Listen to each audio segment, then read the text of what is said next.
이스라엘과 팔레스틴, 또 팔레스타인과 이스라엘 분쟁의 역사에 대해서 간단히 알아보도록 하겠습니다. 여기에 이 팔레스타인 지방, 이 이스라엘, 요 가나안 땅, 요 지방은 원래 637년부터 1917년까지 이슬람 문명이 지배를 받았습니다. 그래서 이슬람 문명이 지배를 받고 있던 이 지역에도 역시 유대인이 살고 있었는데, 그 유대인들은 이슬람 문명과 그 종교와 공존하면서 서로 종교와 문화를 존중해 주면서 살았어요. 이슬람 문명을 지배를 받았던 스페인 역시도, 거기도 이제 스페인 남부 지방 반 정도는 이슬람 문명의 지배를 받았죠. 700년간. 거기서도 마찬가지로 유대인은 이슬람 문명 속에서 유대인 자기들의 종교와 문화를 이루어 나아갔습니다. 그만큼 이슬람과 유대인은 서로의 종교를 인정하고 공존하며 살아갔어요. 그래서 이슬람 안에서 이슬람의 왕실을 위해서, 그리고 그들의 학자가 되기도 하고 또 상인이 되기도 했습니다. 근데 이제 19세기 후반 들어서 시오니즘이 나타나기 시작합니다. 특히 1897년 스위스 바젤에서 시온주의 바젤입니다. 시온주의 회의를 하게 됩니다. 언제까지 우리가 디아스포라로 살 것인가? 그래서 하나님께서 주신 이 자이온, 시온, 이 예루살렘, 이 땅을 우리가 회복해야 되지 않는가? 그래서 독자적인 유대 국가 재건을 모색하기 시작한 것이 처음 1897년 8월 달입니다. 그래서 1914년도에는 유대인 8만 명이라는 유대인이 실제로 이곳으로 와서 이주하게 돼요. 그래서 여기 점점점점 이렇게 살게 되는 거죠. 이때까지도 이제 여기 있는 이슬람 사람들은 그런 심각성을 인식은 하지 못했어요. 이렇게 이스라엘 사람들이 많이 커질 줄은 몰랐습니다. 같이 살면 되겠지라는 생각을 가질 수 있었습니다. 근데 이때 1차 세계대전이 벌어집니다. 1차 세계대전이 벌어진 때, 이때는 사실 이 땅을 오스만 투르크 제국이 점령을 하고 있었거든요. 오스만 투르크 제국은 1차 대전 참전 때 독일과 그리고 오스만 투르크 그리고 오스트리아, 이 제국들이 연합 전선을 해서 동맹국이라는 이름으로 되어 있고, 그리고 연합국은 프랑스, 영국, 그리고 나중에 미국이 참전하게 되죠. 그래서 싸운 결과 1차 대전 패배를 하게 되는데 오스만 투르크가 나중에는 패전국이 되어 버립니다. 그래서 1차 대전 때 이때 영국이 오스만 투르크를 견제하기 위해서 여기 있는 아랍 세력들 독립국가를 세워준다는 약속을 하게 됩니다. 이걸 맥마흔 선언이라고 해요. 맥마흔 선언. 이게 1915년입니다. 그래서 맥마흔은 이집트 카이로에 있는 영국 대사 이름인데, 그 영국 대사가 메카의 통치자인 후세인에게 전문을 보냅니다. 여기 오스만 투르크가 지배하는데 아랍 세력의 아랍 독자적인 국가를 여기다 세워주겠다. 그러니까 우리 편에 서서 오스만 투르크와 전쟁을 같이 도와주라. 오스만 투르크를 무찌를 수 있도록 영국과 같이 연합해가지고 싸워달라는 겁니다. 그걸 영화로 만든 것이 바로 아라비아의 로렌스라는 영화죠.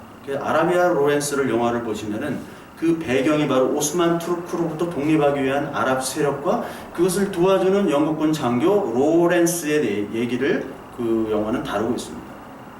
그래서 요 맥마흔 선언을 했고, 동시에 1917년도에는 벨푸어 선언이라고 합니다.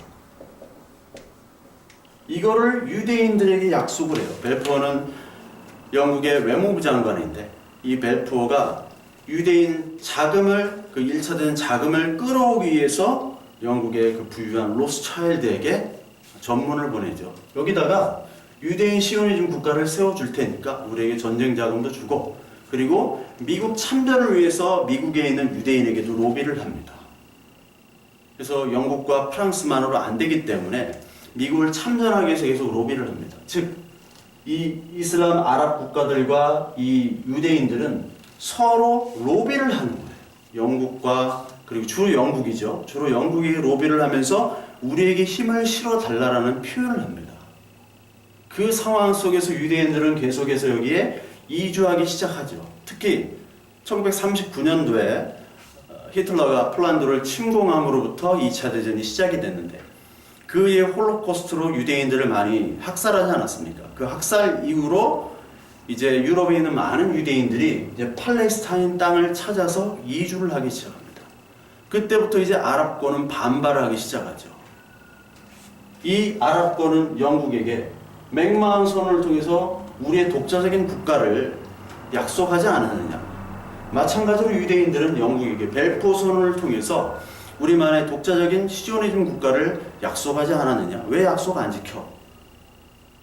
그렇기 때문에 영국은 지금 골머리를 썩고 있었어요. 그래서 영국은 나중에는 이거를 포기하게 됩니다. 포기하고 유엔에게도 넘겨요. 그 당시 여기 요르단이나 그리고 이라크나 이거를 다 영국이 1차 대전 후 2차 대전까지 지배를 하고 있었거든요.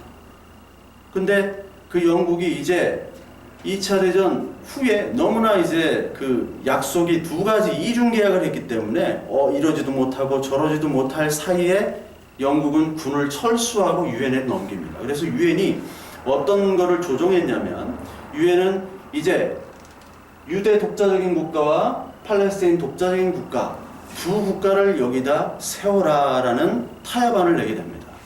여기서 유대인들은 찬성을 하게 되죠. 당연히 찬성이죠. 왜냐하면 자기들이 여기 이주해왔기 때문에.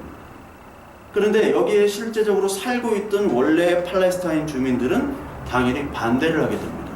왜 우리의 재산과 우리의 땅을 밖에 있는 외부인에 있는 그 이스라엘 사람들에게 줘야 되느냐 해서 반발을 하게 됩니다.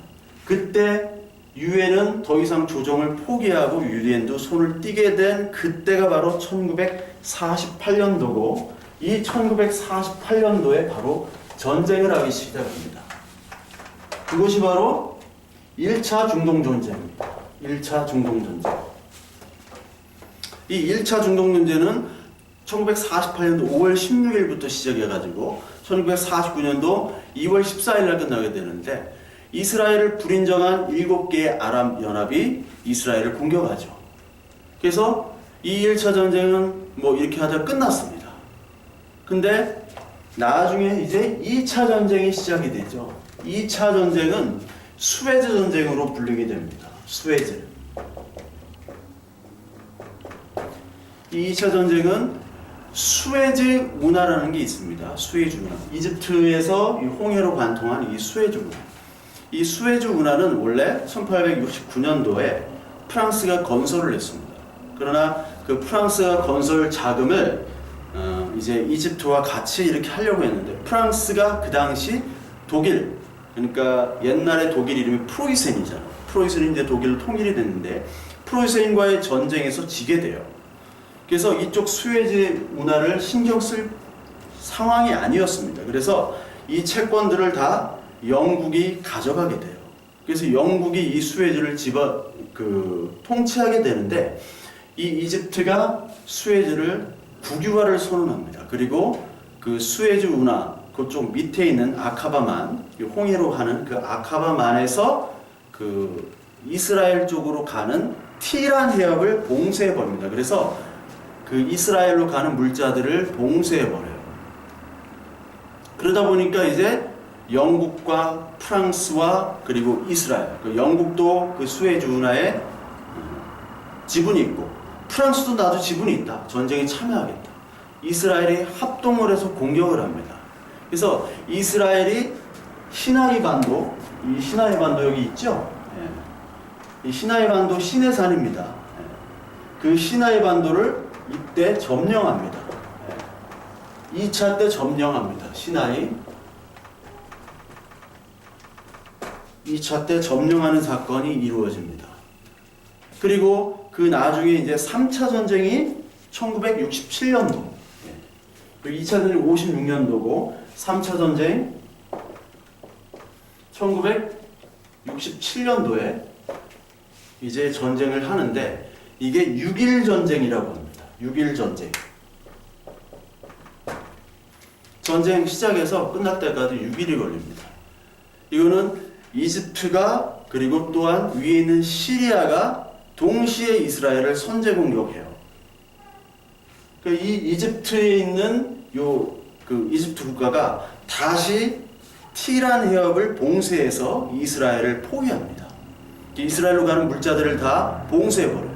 그리고 동시에 여기 시리아가 이쪽으로부터 골란고원, 여기는 원래 이제 시리아 땅이었는데 이 시리아에서 이쪽 그 예루살렘 있는 유대인 기지들을 공격하기 시작하죠. 근데 이때 이스라엘이 6일 만에 전세를 엎어서 이 이스라엘의 지금에 있는 모든 이스라엘 국가의 영토들을 차지하게 됩니다. 그러니까 67년도 전에 이 영토는 바로 이쪽이었습니다. 여기. 이쪽이 이스라엘의 67년도 전쟁 이전입니다. 전쟁 전 땅이 여기였는데 67년도에 어떤 걸 얻게 되냐면 바로 예루살렘 이쪽에 있는 웨스트뱅크 지역. 이거를 67년도에 얻게 되고 가자 지구 이쪽을 획득하게 됩니다. 전쟁이 이겨서. 그리고 또한 가장 중요한 골란 고원. 여기를 뺏기면 진짜 곤란해지는 지역이에요. 여기서 물줄기가 여기서 다 흘러 들어오고 이 물줄기를 가지고 여기에 다 밑에 지방까지 식수원으로 이용을 하기 때문에 여기를 누가 차지하느냐가 가장 중요한데 3차 대전 때 요 골란 고원과 웨스트뱅크 이 지역과 여기 이제 동예루살렘입니다. 동예루살렘과 가자 지구를 다 획득을 해요. 그러니까 기존에 있던 영토에서 5배가 확장되는 어마어마한 승리를 거두게 되는 게 바로 3차 전쟁입니다. 그리고 이제 4차 전쟁은 1973년도에 이루어집니다. 1973년도. 이때는 욤키프르 전쟁이라고 하는데 이 욤키프르라는 것은 대속절입니다. 대속절. 레위기에 유대인의 7번째 달 10일에 그때가 대속절이고 욤키프르죠. 근데 공교롭게도 이때가 라마단과 겹쳤어요. 그 라마단과 욤키프르의 대결에서 이때 다시 한번 이스라엘이 이기죠. 이때는 그 당시에 소련이 이 아랍을 지원했고 미국이 이스라엘을 지원했습니다. 미소 간의 대리전이 되기 시작한 거예요. 미소 간에. 그래서 처음에는 이 아랍이 이기다가 미국이 개입을 한 후로 이 이스라엘이 이 시리아에 있는 다마섹 거기까지 거의 쳐들어가고요. 이집트의 카이로 근처까지 가요. 진격을 해버립니다. 거기서 이제 미국과 소련이 다시 개입하니까 유엔이 중재를 하게 돼요. 이게 더 큰 전쟁이 나기 때문에. 사실 이 3차 대전 후에 유엔에서 이제 결의를 납니다. 이 점령지는 나중에 반환을 해라. 이 점령지 골란고원이나 웨스트뱅크나 가자 지역, 시나이 반도는 82년도에 반환을 했습니다. 이집트의 시나이 반도. 그러니까 82년도에 와서야 반환을 했어요. 근데 67년도 이 3차 전쟁이 끝난 후에 유엔 안보리 상임이사국의 이 회의에서 요 점령 지역을 반환하라고 명령을 했어요. 그리고 그 이후에 계속 평화회의가 이루어지는데 그 평화회의 주제는 다 이 반환이고 그 이스라엘 사람들, 그 이스라엘이 그 반환의 순차적인 반환과 여기에 철군을 약속을 했습니다. 근데 지금까지 아직까지 그 반환들이 이루어지질 않았죠. 그게 아직까지지만 앞으로도 영원히 이 이스라엘은 반환하지 않을 것이고, 그리고 이 여기 그 살고 있는 그 팔레스타인 주민들은 계속해서 고통을 받을 거예요. 특히 가자지구는 구약 성경의 블레셋 지역과 정확히 일치합니다. 그래서 성경에서 가사라는 지역이 있잖아요. 가사가 바로 가자입니다. 가자라는 시가 아직도 있어요. 가사는 블레셋의 도시잖아요. 가사. 정확히 여기 블레셋 지역입니다. 그래서 요 가자 지구에 있는 그 팔레스타인인들은 요 밖으로 나갈 수가 없습니다. 장벽을 쳐놨어요. 특히 2002년도 이후에는 이 웨스트뱅크 지역, 여기엔 서안 지역이라고 합니다. 한글로는 한자로는 이 서안 지역 웨스트뱅크에서도 8m 높이의 분리 장벽을 세우기 시작했어요. 2002년부터. 그래서 여긴 아예 자유가 없는 감옥에서 사는 거고요. 팔레스타인들이. 여기서도 유대인 지역과 팔레스타인인 지역을 완전히 장벽을 쳐놨기 때문에 다시 오지 못하게 합니다. 특히 이 1, 2, 3차 전쟁으로 말미암아 여기 살던 원래 민간인들이 있잖아요. 팔레스타인 민간인들이 시리아, 레바논, 요르단으로 다 흩어지고 해외로 흩어졌습니다. 근데 그 해외로 흩어진 사람들을 다시 못 오게 여기다 다 장벽을 쳐놓고 이스라엘 군인들이 다 거기에 경비를 쓰고 있어요. 다시 올 수가 없습니다. 그래서 이 이스라엘과 팔레스타인 문제들이 왜 힘든가, 해결하기 힘든가를 이제 다음 시간에도 얘기할 텐데, 그 다음 시간에 이 보상 문제라든지 여기에 점령지 반환이라든지, 그리고 팔레스타인은 그 피에로가 1964년에 생겼는데 여기서도 의견이 다르고 이스라엘 안에서도 온건파와 강경파 사이에 의견이 달라요. 그래서 레바논에 있는 헤즈볼라나 여기에 있는 하마스, 피에로에 있는 강경 테러 집단인 하마스, 그리고 이스라엘 내에 있는 강경파, 지금은 베냐민 나탄이라고 같은 이런 강경파가 속한 리쿠드당, 이런 당들은 이거를 우리의 땅으로 삼아야 된다는 그 전선에서 싸우기 때문에 그 피해 보복이 계속해서 진행되기 때문에 이것들이 해결하기는 아마 영원히 해결할 수 없지 않은 문제 아닐까 그렇게 생각을 합니다. 우리 다음 시간에는 그 팔레스타인의 인티파다는 아랍어로 봉기란 뜻입니다. 인티파다의 역사와 평화협정의 역사, 그리고 앞으로 왜 이렇게 해결하기 힘든 문제점에 대해서 여러분들과 얘기를 나누려고 합니다.